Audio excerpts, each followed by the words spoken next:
Bergeser ke Banyuwangi, Jawa Timur. Pemirsa, warga di sana dibuat geger karena seorang suami dikabarkan membunuh istrinya di rumah mereka.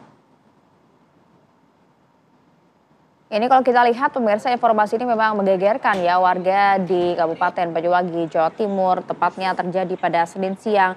GDF usianya 41 tahun ini bekerja di salah satu kantor BUMN di salah satu cabang di Banyuwangi yang baru saja menghabisi nyawa istrinya yang berinisial BW, perempuan berusia 52 tahun yang bekerja di salah satu bank swasta ternama di Banyuwangi.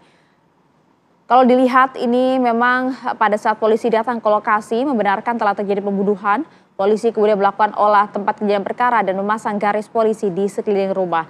Selanjutnya ini polisi juga sempat membenarkan bahwa usai menghabisi nyawa istrinya, pelaku atau berinisial GDF ini sempat mengirimkan pesan melalui WhatsApp kepada temannya yang berprofesi sebagai anggota polisi lalu lintas di Polresta Banyuwangi.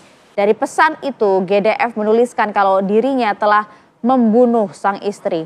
Usai mengirimkan pesan tersebut, sejumlah anggota Respon Satreskrim Polresta Banyuwangi langsung mendatangi lokasi. GDF tampak terduduk di teras rumah, sedangkan di ruang makan di dalam rumah sang istri sudah tidak bernyawa dengan posisi telentang. Jasadnya kemudian ditemukan ada pisau pula ya di bagian sekitar jasad, di mana langsung dibawa ke Mapolres Banyuwangi untuk dimintai keterangan.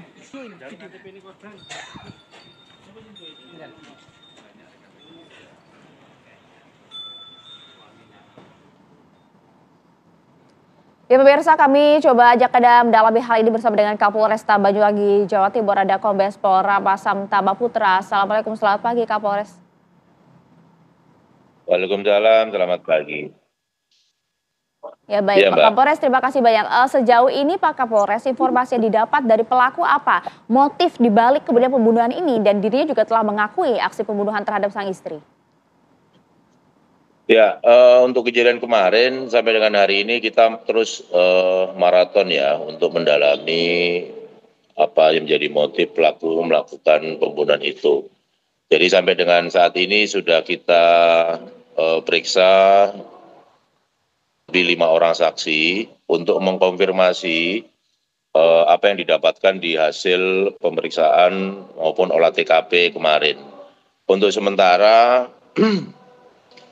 ini motifnya adalah bahwa yang bersangkutan satu terindikasi gaya hidupnya ini ya menggunakan uang di lingkup pekerjaannya. Jadi bisa dikatakan uang ini termasuk juga milik daripada keluarga korban, kan begitu. Ini di satu sisi yang bersangkutan juga mengakui memang ada pihak ketiga, yaitu ya bisa dikatakan selingkuhan gitu ya. Dan ini tadi malam yang bersangkutan yang menyampaikan ataupun identitas perselingkuhannya ini juga sudah kita ambil keterangan, dan ini masih kita konfirmasi untuk mendalami kekhawatiran dia, ketakutan dia diketahui oleh korban. Nah itulah kemudian yang bersangkutan melakukan pembunuhan terhadap korban. Sementara baik, itu, Pak Kapolres, dari informasi yang kami dapatkan kan memang setelah melakukan aksi pembunuhan, dia mengabarkan ke rekannya yang polisi begitu ya, mengakui bahwa telah membunuh. Sebenarnya apa yang menjadi alasan pelaku ini ibaratnya menyerahkan diri begitu? Ya, dia dari keterangannya dia memang tidak ada pilihan lain ya, karena memang dia masih memiliki anak-anak, kemudian kejadiannya juga menurut dia ini, tapi ini masih terus kita dalami, cekcok secara tiba-tiba gitu ya, dan kemudian dia menyesal kan gitu. Tapi ini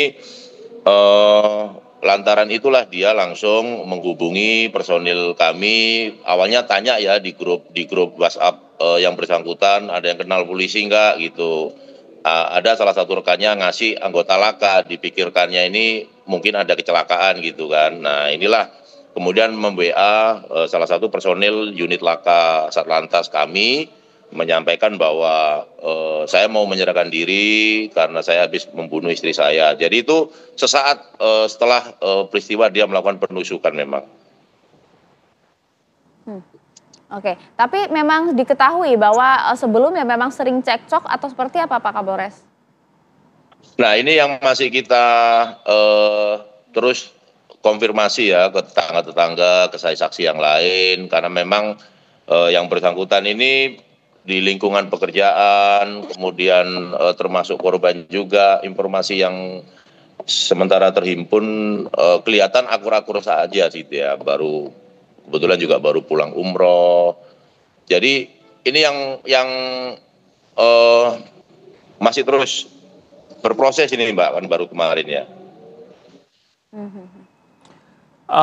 Oke, Pak Kapolres tadi Anda katakan juga ada dugaan orang ketiga dalam rumah tangganya begitu. Apakah memang sudah didalami penyebab aksi pembunuhan ini merupakan dorongan dari pihak ketiga dan segala macam?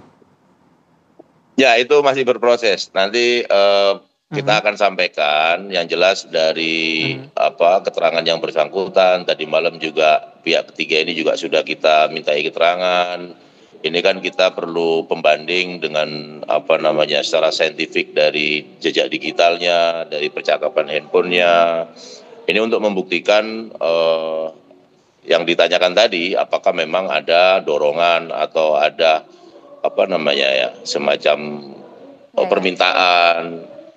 Ini yang masih terus kita lakukan pemeriksaan, Masnya.